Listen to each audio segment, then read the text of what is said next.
Next question क्या बोल रहा है, in which pair of ions both species contain S S bond. तो अगर आप सब आयंस का चेक करने जाओगे तो आपको थोड़ा टाइम लगेगा, आंसर मिल सकता है, बट मैं ऑप्शन एलिमिनेट कर दूँ, मेरे को ये दिख रहा है S2O7 2 minus which is oleum, इधर भी यही है ओलियम, ओलियम में एस लिंकेज तो है नहीं, ये तो ऑप्शन चला गया। फिर अभी बाकी जो दो बचे उसमें देखो ये कॉमन दिख रहा है S2O3 2 माइनस, ये कॉमन दिख रहा है, मतलब ये आंसर में आने ही वाला है, तो उसको चेक मत करो, चेक करो इनको और इनको। ओके, तो आप जाओगे S4 4 S है तो ऑब्वियसली लिंकेज दिखेगा। ओके, तो यहाँ पे एक डबल बॉन्ड हो, यहाँ पे एक O रहता है, फिर यहाँ पे डबल बॉन्ड हो, यहाँ पे डबल बॉन्ड हो, यहाँ पे O। ओके, ये कुछ रहता है इसका स्ट्रक्चर S4O6 का। अगर O7 हो गया तो इसके बीच में एक आ जाएगा। ओके, तो O7 रहेगा तो ये स्ट्रक्चर चेंज होगा, तो option number A which is an very very very very पुराना क्वेश्चन, तो don't worry about that. Okay, nitrogen or dioxide, sulfur dioxide have same property in common. Which property is shown by one of these compound but not by other? It is a reducing agent, soluble in water, used as food preservative and forms acetrin. Acetrin तो form करता है, but food preservative में आपका NO2 use नहीं होता है, nitrogen oxide SO2 is used, तो यही एक इसका डिफाइनिंग कैरेक्टर हो जाएगा। Okay, which are the following solution, बेटा अच्छा इसके रिलेटेड ही था, shit. Acidity of diprotic acid in the aqueous solution increases with order. देखो हमने बोला thermal stability down the group decrease होता है, थर्मल स्टेबिलिटी डिक्रीज हो गया मतलब फटक से बॉन्ड टूट जाएगा, फटक से एसिडिक हो जाएगा, तो H2S H2TE H2 फिर सेलेनियम फिर सल्फर। ओके, यही ऑर्डर हो जाएगा, क्योंकि नीचे जाते हो तो अगर आपका बॉन्ड डिसोसिएशन कम हो रहा है due to minimum overlapping between large size orbitals बड़े छोटे हो गए इसके, तो इस वजह से मिनिमम ओवरलैपिंग, उसकी वजह से बॉन्ड डिसोसिएशन कम, बॉन्ड स्ट्रेंथ कम, तो फटाक से टूट जाएगा, तो ज़्यादा एसिडिक रहेगा ये, तो फर्स्ट ऑप्शन आ जाएगा। विच of the following does not give oxygen on heating, देखो KClO3 ये और ये दोनों आपको दे देंगे क्योंकि ये सब मेथड ऑफ प्रिपरेशन में है, ये तीनों आपको O2 दे देंगे, but this is a method of preparation of ammonia, this is method of preparation of not ammonia N2, ammonium dichromate को अगर हीट करोगे तो आपको N2 मिलेगा, तो यही हो गया जिसमें ऑक्सीजन नहीं मिलेगा आपको। Sulphur trioxide can be obtained by which of the following reaction, sulphur trioxide can be obtained which of the following reaction, आपको याद रहना चाहिए, इससे मिलता है FeSO4 से मिल जाएगा आपको। ओके, SO3 चाहिए आपको, SO2 नहीं SO3, ये सब कुछ याद रखने वाली चीज़ें हैं। Match 1 substance with match 2 the process form. Okay, sulphuric acid का तो आप आग बंद करके लिखोगे कॉन्टैक्ट प्रोसेस, फिर अमोनिया का आग बंद करके लिखोगे हेबर्स प्रोसेस। देखते हैं इन दोनों के बीच में यूज़ होता है क्या, आंसर आ जाता है क्या, D का 1 2 में दिख रहा है, फिर A का 4 2 में दिख रहा है, तो इन लोग बाकी इसके भी चेक करना चाहते हैं, तो आपको ये याद रखना है कि सोडियम हाइड्रोक्साइड लेवलैंक्स प्रोसेस होता है और इसका स्टील का बेस्मरस प्रोसेस, क्योंकि बेस्मराइजेशन से स्टील निकलेगा वो प्रोसेस होगा, तो B का 2 एंड C का 3 is your answer, option number A, 47 का ऑप्शन नंबर A हो जाएगा। नेक्स्ट क्या बोल दिया इन लोग ने, विच of the following is most basic oxide, basic किसका हो जाए, जो ज़्यादा मेटेलिक होगा। ओके, मेटल का ज़्यादा बेसिक ऑक्साइड होगा, मेटल कौन है इसमें से, देखो Al2O3 is an amphoteric oxide, bismuth antimony और दिस, तो इसमें से सबसे ज़्यादा बेसिक हो जाएगा बिस्मथ का, क्योंकि बिस्मथ सबसे नीचे है और वो टिपिकल मेटल है, तो मेटल का ऑक्साइड बेसिक होता है, तो वही होगा। During the reaction ozone can only combine with hydrogen atoms, accept electron, lose electron, shows the role of electron to be irrelevant, देखो इसमें it can only accept hydrogen atoms, मतलब H+ ले सकता है वो या H ले सकता है, ये भी बहुत पुराना क्वेश्चन, ऐसा कुछ नहीं है इसमें। Which are the following oxides will be least acidic कौन रहेगा, least acidic oxide, the following oxide will be least acidic. Okay, now oxides की एसिडिटी डिपेंड करती है नॉन मेटेलिक कैरेक्टर, जितना नॉन मेटेलिक कैरेक्टर रहेगा उतना ज़्यादा एसिडिक रहेगा। नॉन मेटल कौन है, अभी इसमें खाली आर्सेनिक और इसमें दिया है, तो जो सबसे ज़्यादा ऊपर रहेगा वो नॉन मेटेलिक रहेगा, क्योंकि आर्सेनिक नीचे जाते हैं मेटेलिक कैरेक्टर बढ़ता है, नॉन मेटेलिक कैरेक्टर घटता है, तो आर्सेनिक से ज़्यादा तो फॉस्फोरस ही आना है, ये तो आपको पता है। ओके, आर्सेनिक से ज़्यादा तो फॉस्फोरस का ही आना है, बट अभी फॉस्फोरस के भी 2 कंपाउंड दिए, इसमें से भी जिसका ज़्यादा ऑक्सीडेशन स्टेट है वो ज़्यादा एसिडिक, ये भी आपने पढ़ा है, जिसका ज़्यादा ऑक्सीडेशन स्टेट वो एसिडिक रहता है, तो इसमें से ऑक्सीडेशन स्टेट निकाला आप किसका ज़्यादा आएगा, P4O10 का ज़्यादा आएगा, इसमें से इस पे ज़्यादा आएगा, इसमें आएगा +5 आ जाएगा अप्रॉक्सीमेटली, इसमें +3 आ जाएगा, तो आपका option number C would be your answer. Okay. Oxidation of thiosulphate by iodine gives. Thiosulphate क्या होता है? थियोसल्फेट इज दिस S2O3 2-, जिसका स्ट्रक्चर हम लोग देगा, plus I2 would give you will give you S4O6 2- plus I2I- जो कि I2 बन जाएगा बाद में. तो आपको क्या मिला? It is tetrathionate ion. Tetrathionate क्योंकि 4 है, tetrathionate ion. Okay. According above 20 kilometre above the earth there is an ozone layer. Yes. Which are the following statement about ozone and ozone layer is true? कौन सा है?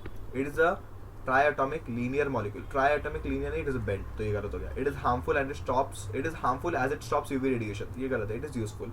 It is beneficial to us as it stops UV radiation. Yes, it is correct. तो 52 का हो जाएगा C. Conversion of O3 to O2 is endothermic process. नहीं, O3 बहुत stable है, फटाक से कन्वर्ट हो जाता है O2 में. It's an exothermic process. By passing H2S gas in an acidified KMnO4 we get. H2S gas को KMnO4 में डाल दिया तो हमें क्या मिलेगा? सल्फर. सल्फर मिल जाएगा, क्योंकि देखो ये ऑक्सीडाइजिंग एजेंट का काम करेगा. ये ऑक्सीडाइज होगा क्योंकि +7 में ये, और अपने आप को खुद ऑक्सीडाइज नहीं हो सकता क्योंकि हाईएस्ट ऑक्सीडेशन स्टेट में आ गया. इसमें ये क्या करेगा? ऑक्सीडाइजिंग एजेंट का काम. तो ये हो जाएगा, ये इसको रेड्यूस कर देगा. खुद ऑक्सीडाइजिंग वेट ये काम करेगा ऑक्सीडाइजिंग एजेंट का ना, तो दूसरे को ऑक्सीडाइज करेगा, मतलब इसके सामने वाले को, और खुद रेड्यूस हो जाएगा दूसरे में. ओके. फिर H2S में -2 में है, तो उससे ज़्यादा आना चाहिए S में, क्योंकि 0 है. -2 से 0 ऑक्सीडेशन स्टेट इंक्रीज हो गया, नेगेटिव से पॉजिटिव हो गया. Polyanion formation is maximum in case of nitrogen, sulphur, boron, oxygen. It is maximum in case of आपका सल्फर. पॉलीएनायन ना सल्फर के केस में ज़्यादा रहता है क्योंकि इसमें d ऑर्बिटल से ज़्यादा. ऑक्सीजन भी बना सकते हैं बट इसमें इतना नहीं हो सकता. ओके. फिर which of the following has a peroxy linkage. Peroxy linkage मतलब ओ लिंकेज. ये sulphurous acid, pyrosulphuric acid, dithionic acid, Caro's acid. इसका सबसे डायरेक्टली आंसर हो जाएगा कैरोस एसिड. मतलब आपको SOS लिंकेज देखना है ना, SOS लिंकेज. देखो कैरोस एसिड में क्या होता है? नॉट SOS लिंकेज, सॉरी, पर ऑक्सी लिंकेज बोला है ना. पर ऑक्सी मतलब O बॉन्ड, O, ये पर ऑक्सी लिंकेज बोलते हैं इसको. तो ऐसा डायरेक्टली आपको देखने मिलेगा इसमें, क्योंकि SOS अगर देखने जाओगे तो इसमें भी आ जाएगा पायरोसल्फ्यूरिक में. सल्फ्यूरस की तो बात ही मत करो. O की डाइथियोनिक एसिड. देखते हैं अभी कैसे निकालते हैं इसका स्ट्रक्चर. इसका कुछ का स्ट्रक्चर आपको दिया हुआ है NCERT में. तो इसका कुछ स्ट्रक्चर ऐसे बनता है, OH ऐसा बन जाता है. तो कैरोस एसिड में हमें ये देखने मिलेगा H2S2O5 इज द स्ट्रक्चर. तो आप पहले क्या करोगे? H2SO4 कैसे बनाते हो? 2 डबल बॉन्ड, फिर OH आना चाहिए था इधर, बट और एक O बच गया तो इधर आ जाता है ये. ओके. तो ये कैरोस एसिड में आपको दिखने वाला है पर oxy linkage OO. Which of the following quickly absorbs oxygen? Alkaline solution of pyrogrol, concentrated H2SO4, फिर और क्या दिया है? Lime water and alkaline solution of CuSO4. इसका आंसर थोड़ा out of NCERT, but alkaline solution of pyrogallol होता है क्योंकि ऑक्सीडाइज हो जाता है डायरेक्टली बेंजोक्विनोन में. ओके. पाइरोग्रॉल ऑक्सीजन एब्जॉर्ब करके फटाक से बेंजोक्विनोन में एब्जॉर्ब हो जाता है. ठीक है, ये तो फिर भी आउट ऑफ है. Next is oleum is fuming H2SO4. नहीं, ओलियम H2SO4 नहीं. Castor oil of vitriol, none of the above. It is, wait a minute, इसको फ्यूमिंग H2SO4 ही बोलते हैं क्योंकि और कैस्टर ऑयल ऑफ विट्रियोल सब अलग है. फ्यूमिंग H2SO4 बोलेंगे क्योंकि अगर हम लोग जब भी इसमें पानी डाल देंगे, ओलियम में पानी डाल देंगे H2O, तो ये बहुत विगरसली रिएक्ट करके H2SO4 देगा, तो इसलिए इसको फ्यूमिंग H2SO4 बोलते हैं. ओके, याद रख लो. Oxygen will directly react with each of the following except. किसके साथ रिएक्ट नहीं करेगा? Phosphorus, chlorine, sodium and sulphur. किसके साथ नहीं रिएक्ट करेगा ये? ओके. तो ये क्लोरीन के साथ डायरेक्टली रिएक्ट नहीं करेगा. सिंगल कंपाउंड डायरेक्टली नहीं बनाया देगा. डायरेक्टली नो रिएक्शंस, क्योंकि ये नॉन मेटल्स के साथ, ये मेटल्स के साथ बना सकता है. क्लोरीन के साथ डायरेक्टली नहीं बनाएगा कि ऐसा खाली आपने ऐसा कुछ कंपाउंड सुना नहीं रहेगा. डायरेक्टली नहीं जुड़ा रहेगा. OH के साथ मतलब क्लोरिक एसिड, जैसे कि हम लोग H4ClO4 HClO4 देखते हैं आप, उसमें हाइड्रोजन भी आता है. ओके, हाइड्रोजन भी आता है. तो क्लोरीन के साथ डायरेक्टली रिएक्ट नहीं कर पाएगा वो. The oxygen respectively absorbed by alkaline pyrogallol and oil of cinnamons. देखो अभी हम लोगों ने पढ़ा अल्कलाइन पाइग्रोल किसको ऑब्जर्व करता है, ऑक्सीजन को, तो ऑक्सीजन फर्स्ट ऑप्शन में यही दिख रहा है, तो 59 का हो जाएगा बी। और दूसरा वाला oil of cinnamon observes O3। थोड़े बहुत पुराने क्वेश्चन है।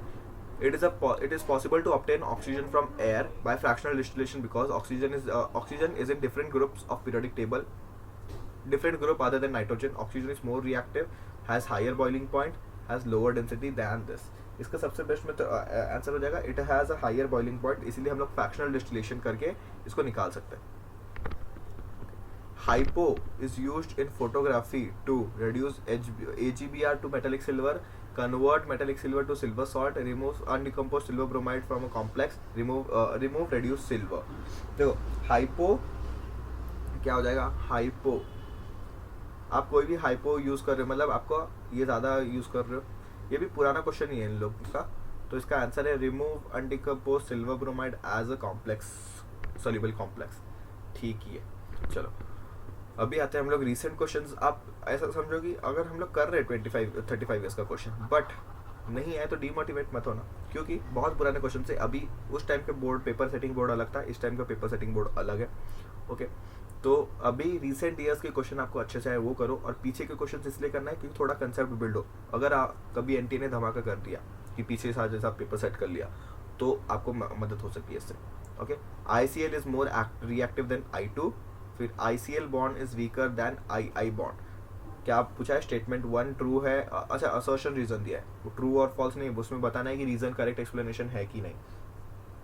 ओके, तो ICL इज ज़्यादा रिएक्टिव ऑब्वियसली क्योंकि I2 is more stable. Okay, more stable है ये। फिर ICL बॉन्ड इज वीकर, ये भी रीजन करेक्ट ही दिया है, तो both A and R are correct and R is a correct explanation of A। Next statement, the acidic strength increases in the given order HF, HCl, HBr, HI। correct है। As the size of elements F, C, L, Br increase down the group, the bond strength of this decreases and hence acidic strength increases। तो इसमें क्या है, both statement are true। Statement दिया है, अगर assertion reason देके correct explanation पूछता तो वो भी true रहता था। Which of the following arrangement in the given sequence is not strictly according to properties of indicated? CO2, SiO2, SN, Pb2 increasing oxidizing power। देखते हैं HCl, HF, HBr, HI increasing acidic strength, it is true। H2O, H2S, H2SE, this increasing pKa value, okay. देखते हैं NH3, PH3, AS3, SbH3 increasing acidic character, ये भी down the group acidic increase होता है। Oxidising power, इस case में oxidising power भी increase होगा क्योंकि देखो Pb +4 में, इस केस में +4 में Pb स्टेबल होता है क्या, नहीं, वो रेड्यूस होना चाहिए, खुद को रेड्यूस करेगा मतलब दूसरे को ऑक्सीडाइज करेगा, yes it is oxidising power, ये भी इंक्रीज है। बट इस केस में increasing pKa value, it is wrong for this. pKa value मतलब एसिडिक कैरेक्टर वेट pKa बोला है, Ka नहीं बोला है। Ka मतलब acidic, directly proportional to acidic character और इनवर्सली प्रोपोर्शनल टू pKa होता है। जितना ज़्यादा pKa उतना कम एसिडिक, और जितना कम pKa उतना ज़्यादा एसिडिक। तो जो ज़्यादा एसिडिक है उसका pKa तो कम आना चाहिए, और हमें पता है ये ज़्यादा एसिडिक है क्योंकि इन दोनों का बॉन्ड वीक रहता है। हमें ये भी पता है thermal stability decreases down the group, hence acidity increases down the group of oxygen family. तो pKa वैल्यू डिक्रीज होना चाहिए। H2O सबसे लेस एसिडिक है तो उसका pKa सबसे ज़्यादा आना चाहिए, तो ये स्टेटमेंट उल्टा दे दिया इन लोगों ने बस। ओके, और ये फर्स्ट ऑप्शन में हम लोग ने क्या किया, इनर्ट पेयर इफेक्ट लगता है ना इसमें। P4 में देखो लास्ट वाले जो ग्रुप है लेड, बिस्मथ और थैलियम ऑफ 13th ग्रुप, और लेड ऑफ दिस एंड आपका बिस्मथ ऑफ 15th। ये तीनों ग्रुप्स में आपका इनर्ट पेयर इफेक्ट लगेगा। They are stable in their lower oxidation state. तो लोअर ऑक्सीडेशन स्टेट में स्टेबल है मतलब वो जब भी ये हायर का ऑक्सीडेशन स्टेट में रहेगा, जैसे कि Tl3, Pb +4 and bismuth +5, it will act as an oxidizing agent। क्योंकि ये अनस्टेबल है, ये खुद का ऑक्सीडेशन स्टेट कम करके लोअर में आना चाहेगा। लोअर में आएगा तो खुद का ऑक्सीडेशन स्टेट कम मतलब खुद का रिडक्शन, दूसरे का ऑक्सीडेशन, तो increasing oxidising power, hence increases down the group. ये भी ट्रू है। Okay, now match the following. देखो बहुत अच्छा ही पूछ लिया। देखो Haber's process is sulphuric acid, sorry Haber's process is ammonia, contact process is sulphuric acid, Deacon's process is chlorine, ये भी पता रहेगा, सब एनसीईआरटी में दिया। Pure nitrogen from barium azide, अगर ये पता भी नहीं रहेगा 3 मैच करके आप आ जाओगे। बेरियम अजाइड का बेरियम अजाइड या सोडियम अजाइड के इसमें से आ ही जाता है। तो ए का आ जाएगा फोर्थ, एक ही ऑप्शन दिख रहा है तो 65 का डी आ जाएगा डायरेक्टली। बाकी सब में मैच करो, ए का 3, बी का, सी का 2 एंड डी का 1। Okay, incorrect statement regarding to PCl5 from the following statement is 3 equatorial PCl5 bond angle equatorial makes 120 with each other, correct है। 2 axial PCl5 makes an angle of 180, ये भी ठीक है। फिर क्या बोला, axial PCl5 are longer than equatorial, ये भी ठीक है। it is non reactive, very wrong, it is reactive, क्योंकि ये axial वाले बड़े हो गए ना, axial bonds are longer, तो उसकी वजह से reactive होता है। जैसे हीट करोगे PCl3 plus Cl2 में टूट जाएगा ये। Which of the following statement is not true for halogen? All form monobasic oxyocide, all are oxidizing agent. Chlorine has the highest electron gain enthalpy, ये भी true है। all but fluorine shows positive oxidation state, ये भी true है। फिर all are oxidizing agent, wait, all but fluorine shows positive oxidation states। यहाँ पे ये दोनों ट्रू हो जाएंगे, मोनोबेसिक ऑक्सी एसिड्स, बट ये जो लास्ट वाला स्टेटमेंट है ना वो गलत होगा, क्योंकि इन लोगों ने बोला all but fluorine shows positive oxidation state. Fluorine कभी पॉजिटिव दिखा नहीं सकता है, वो -1 ही होगा क्योंकि उसका साइज भी छोटा है, इलेक्ट्रोनेगेटिविटी भी बहुत बड़ा है। ओके, तो फ्लोरीन -1 दिखाएगा, बट एक केस ऐसा है जो कि HOF जिसमें वो +1 दिखाता है। वैसे ही तो बहुत पुराना क्वेश्चन है, फिर भी एक केस ऐसा है जो +1 दिखाता है, खाली एक ही एसिड ऐसा HOF, this is an acid where +1 दिखाता है, मोस्टली तो नेगेटिव दिखाएगा, तो ये भी दिखा सकता है प्लस वाला, तो इसको एक्सेप्शन ले लिया इन लोगों ने। ऑल बट फ्लोरीन, ऐसा बोला कि फ्लोरीन को छोड़ के बाकी सब ऑक्सीडेशन +1 दिखा सकते हैं, प्लस पॉजिटिव ऑक्सीडेशन से दिखा सकते हैं, बट फ्लोरीन भी एक कंपाउंड में दिखाता है जो कि एक्सेप्शनल कंपाउंड है HOF, जिसमें वो +1 के स्टेट में होता है। Okay, next is inter halogen compounds के शेप्स के बारे में बात की है। देखो X and X X cube, फिर XX5 XX7, क्या हो जाएगा, इनके शेप्स के बारे में बात करना है। तो देखो सबसे पहला ये वाला आना चाहिए लीनियर, क्योंकि 2 ही एटम है तो लीनियर शेप आना चाहिए। शेप के बारे में बात किया, ज्योमेट्री के बारे में नहीं पूछ रहा है। फिर ये आपका X के पास कितना होता है, 7 इलेक्ट्रॉन्स होते हैं, इसमें से 3 उसने बॉन्ड बना लिए, तो आपके 2 ये बच गए। तो ये कौन सा दिख रहा है, T शेप्ड, तो B का हो जाएगा 1। XX5, तो X के पास कितने होते हैं, हैलोजन है तो 7 इलेक्ट्रॉन्स होंगे, 5 के साथ बॉन्ड बना रहा है, 1 2 3 4 5, तो ये क्या हो जाएगा आपका 5 हो गया ना, तो it would be square pyramidal tetrahedral, it would be square pyramidal, क्योंकि ये एक स्क्वायर बन जाएगा चारों और ये पिरामिड इस तरह से नीचे आ जाएगा। XX7, तो it should be pentagonal by pyramid, linear नहीं, टेट्राहेड्रल तो नहीं बताएगा, ये इधर आ जाएगा। टेट्राहेड्रल तो ये होगा ही नहीं, तो pentagonal bi pyramidal is the only option. कैसे, वो भी देख लेते हैं हम लोग। पेंटागोनल बाई पिरामिडल ना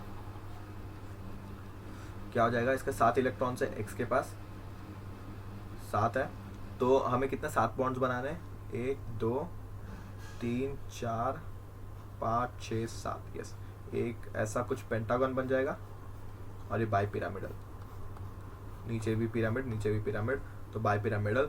टेट्राहेड्रल तो नहीं आएगा, तो उसको आप देख ही सकते हो। तो जिस भी ऑप्शन में आपको कुछ पता नहीं है, तो जिस ऑप्शन में आपको 5 दिख रहा है कट कर दो, तो ये ऑप्शन चला गया, तो आपको एक ऑप्शन एलिमिनेट हो गया। बट आपको अगर स्ट्रक्चर पता है तो आप दूसरे से भी कर सकते हो। तो हमें क्या मिला, A का मिला हमें 3, 2 ऑप्शन दिख रहा है, फिर B का मिला 1, फर्स्ट ऑप्शन आ जाएगा इसका। Okay, among the following the correct order of acidity, देखो acidic power is directly proportional to oxidation number, oxidation state। HClO4 में +7 है, तो ये आ जाएगा, फिर HClO3 HClO2 HCl, तो B ऑप्शन करेक्ट आ जाएगा।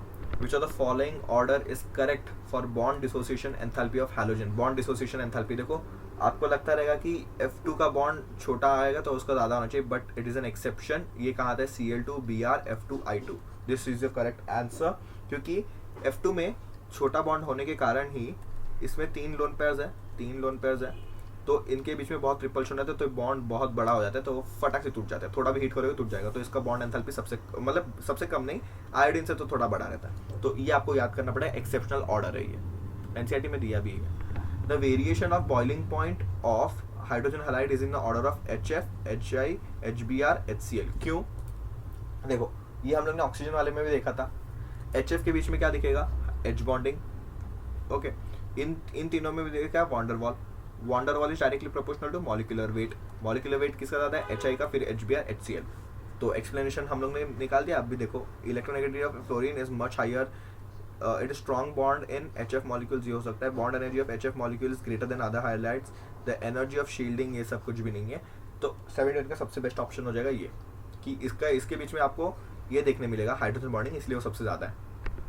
Okay, hydrogen bonding obviously stronger है from van der Waals. Okay, the following statement given below is incorrect, मतलब गलत. Cl2O7 is an anhydrate of perchloric acid. Yes, HClO4 को अगर आप heat करोगे तो आपको Cl2O7 दिखने मिलेगा, क्योंकि इसको अगर हीट करोगे तो आपको 2 मॉलिक्यूल्स ऑफ HClO4 मिलेंगे. वाटर डालोगे इसमें अंदर, इसमें से माइनस वाटर करोगे तो ये it is anhydrate of perchloric acid. Yes, it is true. O3 is a bent molecule. Yes, it is true. ONF and isoelectronic with ये, and OF2 is an oxide of fluorine. It is an oxide of fluorine. नहीं, it's a fluoride of oxygen. ये wrong हो गया. It's a fluoride of oxygen, not oxide of fluorine. Okay. ये कैसे निकालेंगे? ONF, O में 8 electron, फिर इसमें 7 इलेक्ट्रॉन, F में 9 इलेक्ट्रॉन. कितना हो गया? 15 + 9 is 24 इलेक्ट्रॉन्स. इसमें O2 8 8 16 प्लस N में 7 23 प्लस 1 इलेक्ट्रॉन नेगेटिव चार्ज करेगा 24. Yes, these are isoelectronic. ये भी कर सकते हो. ये 3 आ गया तो आपका ये आपको पता भी नहीं रहेगा तो ये आ जाएगा. But it's a oxygen fluoride. Oxide of fluorine नहीं, फ्लोराइड का ऑक्सीजन का फ्लोराइड है ये. Which are the following strongest acid among the following? HClO4, H2SO4, H2SO4 और ये देखो जो सबसे ज़्यादा मैक्सिमम में है वही आ जाएगा. तो इन दोनों के बीच में कॉम्पिटिशन है. इसमें सबसे ज़्यादा क्या हो जाएगा? इसमें +6 है सल्फर के ऊपर, इसमें +7 है. तो oxygen acidic strength is directly proportional to oxidation number. B option. In which of the following arrangement given sequence is not strictly according to the properties indicated? HF, HCl, HBr, HI increasing acidic strength correct है. H2O, H2S, H3S increasing pKa. वापस ऐसा same हम लोग याद हो, pKa के value में ये रॉन्ग हो जाएगा आपका. फिर NH3, PH3, BCl3, SBH3 increasing acidic character, क्योंकि सेम रीजन क्या है? बॉन्ड लेंथ बढ़ जाएगा, बॉन्ड डिसोसिएशन एनर्जी कम, तो ज़्यादा जल्दी टूट जाएगा, तो एसिडिक. फिर CO2, SiO2, SnO2, PbO2 again increasing oxidation power, क्योंकि ये +4 में है, जाना चाहेगा +2 में. खुद का रिडक्शन करेगा, दूसरे का ऑक्सीडेशन, तो ऑक्सीडाइजिंग पावर ग्रेटर. तो बी वाला ही रॉन्ग हो गया. सेम क्वेश्चन किया था हम लोग ने.